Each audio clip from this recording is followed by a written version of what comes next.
அதாங்க நான் அவரை செல்லாத நோட்டுன்னு செல்லாத காசுன்னு சொல்லிட்டேன். நான் ஏற்கனவே செல்லாத நோட்டு அவருன்னு சொல்லிட்டேன்.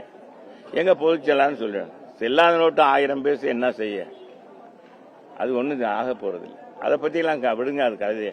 அதை போயிட்டு பேசிட்டு அவரை விஜய முதல்வர் ஆக்காம அவர் ஓய மாட்டேன் அப்படின்னு வேற சூளுரை கொடுத்திருக்காரு. எந்த நாட்டுக்கு முதலமைச்சர் ஆக்க போறாரு? கல்லூரிக்கு முதல்வர் ஆக்கணும், இல்லைன்னா ஏதாச்சும் முதல்வர். சும்மாங்க கிழமை என்ன பேசினாலும் சரி. அவர் போய் இனிமேல் இந்த ஆளு கிழமை இந்த செங்கோட்டையனுக்கு வயசு என்னங்க, இனிமேல் இவர் போய் எந்த நாட்டில் போய் என்னத்தை போராடி என்னத்தை விஜயை கொண்டு வந்து இப்படிப்பட்ட ஆளெல்லாம் இவெல்லாம் என்ன செஞ்சு, இவெல்லாம் தூய்மையின் பிறப்பிடமா? இவர் என்ன தூய்மையானவரா? ஏங்க இதெல்லாம் நான் எங்கிட்ட இருந்தவர். நாங்க அவரவே நாங்க பல்ல குத்தி மூந்து பார்க்கணும்னு நினைக்கல. ஏன்னா அவர் செங்கோட்டையன் ஒரு காலத்தில் எங்க காலத்தில் இருந்தவர். அவரை பற்றி நாங்க பேசுவது இப்ப எங்களை பேசுவது.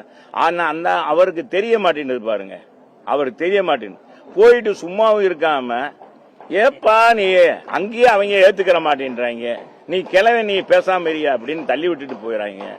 அப்புறம் எதுக்கு நீ இது மாதிரி பேசுறதுனால செங்கோட்டையனை ஏத்துக்கிற போறாங்களா? விடுங்கப்பா. நீங்க ஏங்க எங்களுக்கும் டைரக்ட் ஃபைட்டு திமுக தான். நீங்க தேவையில்லாம திசை மாற்றி செங்கோட்டையன் ஆதவ அர்ஜுனா இப்படி பேசி நீங்க இதை மாத்துறீங்க, திசை மாத்துறீங்க. இந்த ஊடகங்கள் நான் தயவு செஞ்சு கேட்கிறேன், தயவு செஞ்சு இனிமேல் அவங்கள பற்றி என்கிட்ட கேட்காதீங்க.